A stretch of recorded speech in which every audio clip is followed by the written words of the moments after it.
nous allons vous faire part des résultats d'une enquête que nous avons menée. On va parler de la gestion d'une enquête que nous avons menée sur la gestion financière du pays. Ce sont des dépenses qui seront une pure perte de l'Algérie. Ils ne produiront ou là ils n'apporteront aucune valeur ajoutée. Le projet de la ville médiatique Zaïre Media City.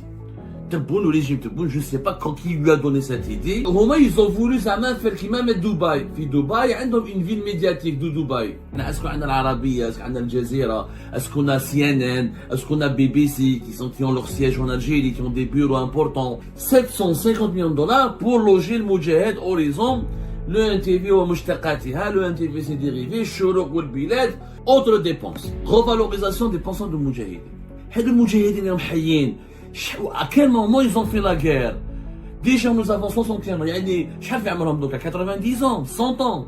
Yani, à l'âge de 15 ans, ils ont pris les armes, ils ont libéré l'Algérie. 62 ans après l'indépendance du pays.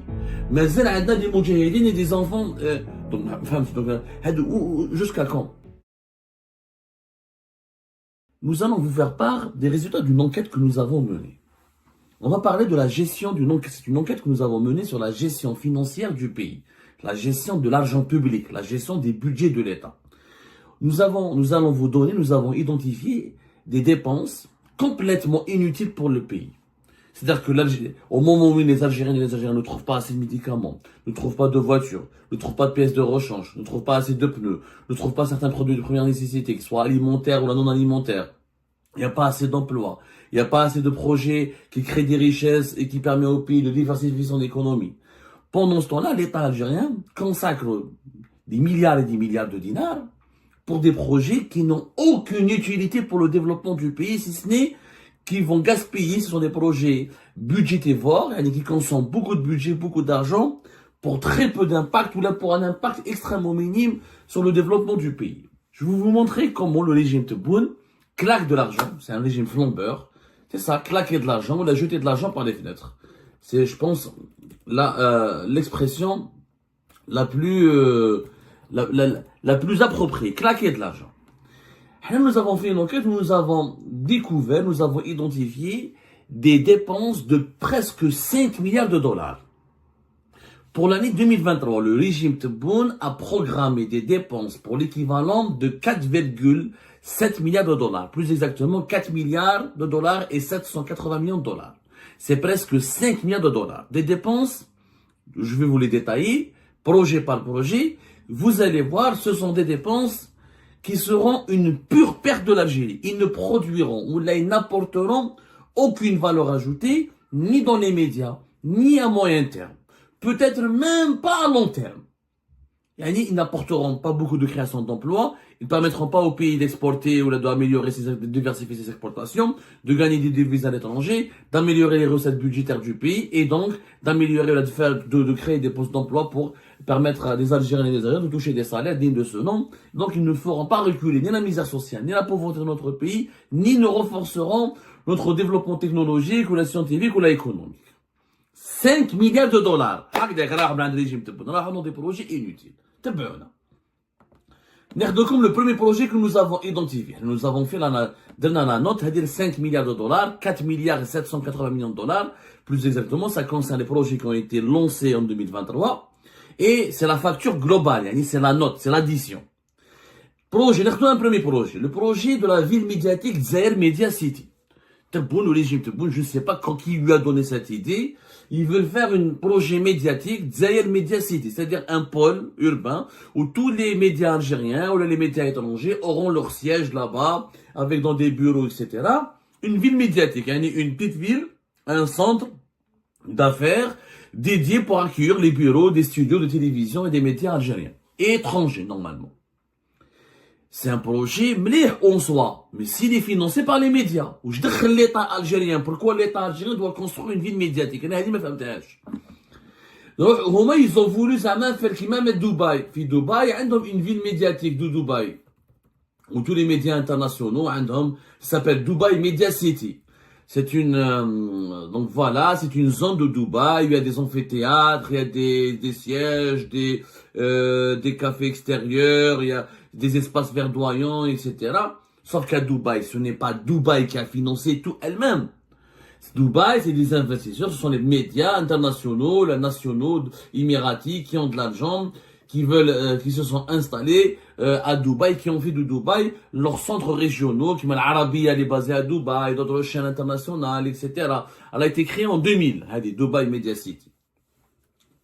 Donc, et ça est devenu l'État de Dubaï, en fait, il a garanti l'infrastructure, le système de transport, les espaces publics, mais les bureaux, les aménagements du bureau, etc. C'est aux entreprises de communication ou aux médias internationaux, les nationaux émiratis qui doivent les financer. En Algérie, non.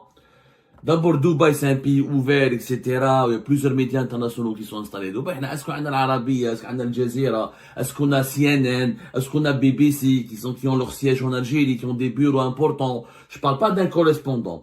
Je ne vois pas du tout la comparaison Dubaï, c'est de Dubaï, avant de faire Dubaï Media City, d'autres projets immobiliers, d'autres infrastructures, qui ou des gens connus, ou Dubaï, ou une destination internationale, etc.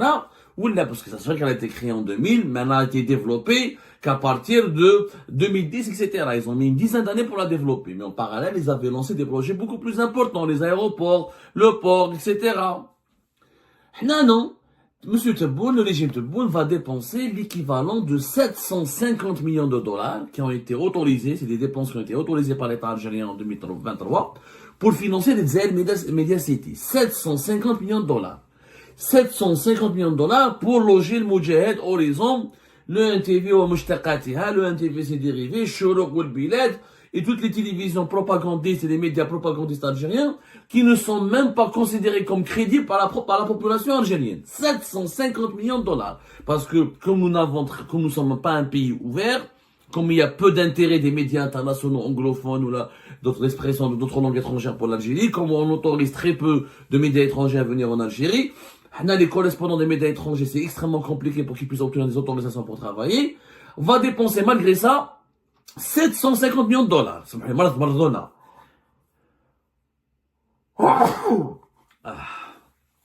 Ah là là là là. À vos souhaits, à vos amours, alhamdoulilah. Voilà. Je me permets de vous adresser nos souhaits avec toutes les langues possibles. 750 millions de dollars, vous vous rendez compte? Ils rentrent dans un projet, et est où l'utilité? Combien d'emplois seront créés? Quelle est la valeur ajoutée pour l'Algérie? Quelle est la valeur ajoutée pour l'économie algérienne? En quoi la population algérienne, qui a du mal à trouver des pièces de rechange, des médicaments, certains vêtements, certains appareils électroménagers, ou là, certaines matières premières, ou là, certains produits agroalimentaires, en quoi ça lui sera utile de créer Zaire Media City? 750 millions de dollars. Avec 750 millions de dollars, je fais des usines, je finance dans l'industrie, je crée une zone touristique pour accueillir les touristes étrangers qui vont dépenser dans mon pays, je développe des nouveaux aéroports, je crée des centres scientifiques, je crée des zones économiques spéciales, des zones commerciales spéciales. Mais ça ne sert à rien de faire Zaire Media City. Nous avons des médias d'un très bas niveau. Au lieu de à la limite, l'État peut financer une bonne école de journalisme, une vraie école de journalisme. Mais chez Wahid de propagande, ou des fake news, les médias algériens, c'est parmi les médias qui produisent le plus de fake news et de conneries dans le monde. Nous sommes fait 750 millions de dollars. Avec 750 millions de dollars, je peux construire des dizaines, des milliers de logements. Je peux construire une petite ville. Je peux construire des universités. Je peux construire des hôpitaux. Je peux construire des polycliniques. C'est de l'argent jeté par les fenêtres. 750 millions de dollars. En dinars, c'est plus de 20 milliards de dinars. On travaille naturellement avec le taux de change bancaire, le taux de change officiel, pas avec le taux de change parallèle. Un des cas. Donc, moi, j'aimerais bien que le débat se porte sur notre plateforme, que dans les commentaires, vous m'expliquez, est-ce que vous êtes convaincu par ce projet de Zaire Media City? Ou non, je vous les dépenses totalement affolantes, inutiles du régime Tebboune. Là, je parle de chiffres, je parle pas de sensations. Là, je parle pas de généraux, de commissaires, etc. Je vous parle de chiffres. Ce sont des documents, les chiffres ont été documentés par les textes officiels, par le fonctionnement budgétaire de l'État algérien. C'est des lois de finances, c'est des lois rectificatives, c'est des budgets de ministère, etc. Il n'y a pas moi qui le dis, je fais un moment. Autre dépense, revalorisation des pensions de Moudjahidine. On a revalorisé en 2023 les pensions de Moudjahidine pour l'équivalent de 522 224 bénéficiaires. Nous sommes en 2023. Comment en 2023, alors que l'indépendance du pays c'était 61 ans, après l'indépendance du pays, comme on a encore 522 000 moudjahidines ayant droit des chouhada. 522 000. Pratiquement 61 ans après la guerre d'indépendance. Et les moudjahidines, à quel moment ils ont fait la guerre? Déjà, nous avons 61 ans. Yani, 90 ans, 100 ans. Yani, à l'âge de 15 ans, ils ont pris les armes, ils ont libéré l'Algérie. 11 milliards de dinars, ça nous a coûté, c'est 83 millions de dollars. Moi, j'aimerais juste qu'on m'explique les 522 224 moudjahid et ayant droit des chouhada, est-ce qu'ils existent réellement? Et est-ce que ce sont des gens dont les parents ou là, dont eux-mêmes ont réellement fait la guerre d'indépendance? 61 ans. Aujourd'hui, nous avons 62 ans après l'indépendance du pays. Mais il y a des moudjahidines et des enfants. Jusqu'à quand? Ça, le père, il a fait voilà. Maintenant, quelqu'un qui est mort, il a laissé des orphelins, je peux compter 60 ans après, il n'y a plus d'orphelins. Ou là, les orphelins, Zewjou. Dans le moment, un homme des enfants. Khlas, qui va payer l'État algérien, va donner de l'argent aux enfants, des petits-enfants, des petits-enfants, des petits-enfants, des petits-enfants, des moudjahidines. Oh, c'est pas possible. Ça n'existe nulle part au monde, allez. Alors, mais j'ai un tel dispositif. Griffe 100 millions de dollars, pour des moudjahidines dont on ne sait même pas qui a fait la révolution, qui encore, pour une dépense qui concerne le passé. Elle ne concerne même pas l'avenir. Les États dépensent pour l'avenir et le présent de la population. Le régime Tebboune dépense pour le passé. Non pas pour le présent, presque 100 millions de dollars. C'est pas une coquette somme. Ça fait des petits hôpitaux, ça fait des polycliniques, ça fait des traitements médicaux importants, ça permet à la population de Timieoui, de Bourj-Belgi Mourtar d'avoir des médecins, d'avoir des traitements médicaux, d'avoir des équipements. Dans le Moudjahidine, 522 224. Moudjahid et ayant droit des chouhada. C'est une catégorie que je ne comprends pas. Je n'ai jamais pu comprendre comment 62 ans après l'indépendance du pays, on a encore des moudjahidines en vie et leurs petits-enfants, on doit les payer. Leurs enfants sont en vie, ok, et leurs petits-enfants. Parce qu'un orphelin est orphelin jusqu'à 15 ans, 20 ans, 5 ans. Mais à partir de 50 ans, 60 ans, mais elle est orphelin. Rabbi Jibel Khair. Rabbi Jibel Khair. Et la situation, franchement, notre dépense. L'arbitrage international. L'Algérie, elle perd beaucoup de procès au niveau de l'arbitrage international. Pourquoi? Parce que, ou on s'attaque à des investisseurs étrangers, on leur vole des droits, on leur impose des restrictions, des interdictions, ils sont carrément lésés, quand ils sont lésés, comme la justice algérienne n'est pas indépendante, ben, ils vont saisir les cours d'arbitrage international, c'est-à-dire, ils vont demander à une sorte de tribunal commercial, qui n'est pas, c'est pas une instance judiciaire, c'est une instance d'arbitrage, on appelle ça, pour demander des réparations afin de se faire indemniser par l'État algérien qui les a lésés ou là, qui les a maltraités. En 2023, l'État algérien a mobilisé 18,2 milliards de dinars. 18,2 milliards de dinars pour payer les sentences de l'arbitrage international qu'il a perdu au niveau international. C'est l'équivalent de 140 millions de dollars. Il y a les cours d'arbitrage, ça peut être Paris, ça peut être Genève, ça peut être Londres, il y a tout un système très complexe sur lequel nous n'allons pas revenir aujourd'hui, mais on en a déjà parlé. L'Algérie a une spécialité, l'État algérien, le régime algérien, il perd pratiquement 95% de ses procès en arbitrage international. Et tu payes, parce que si tu payes pas les 140 millions de dollars, eh ben, tes avions d'Algérie peuvent être saisis, les bateaux l'Algérie Ferry peuvent être saisis, les actifs de Sonatrach, de ce que l'État algérien possède à l'étranger, peuvent être saisis. Parce que t'as pas payé une amende. On rigole pas avec ça. Mais tu ne peux pas léser ou la abuser ou la faire du mal à une société étrangère ou à un investisseur étranger et après s'en sortir ou la s'en laver les mains parce que il y a la justice internationale, il y a des processus juridiques internationaux qui punissent ce genre de comportement extrêmement immoraux. Et l'État algérien, c'est un État voyou. Il perd tout le temps.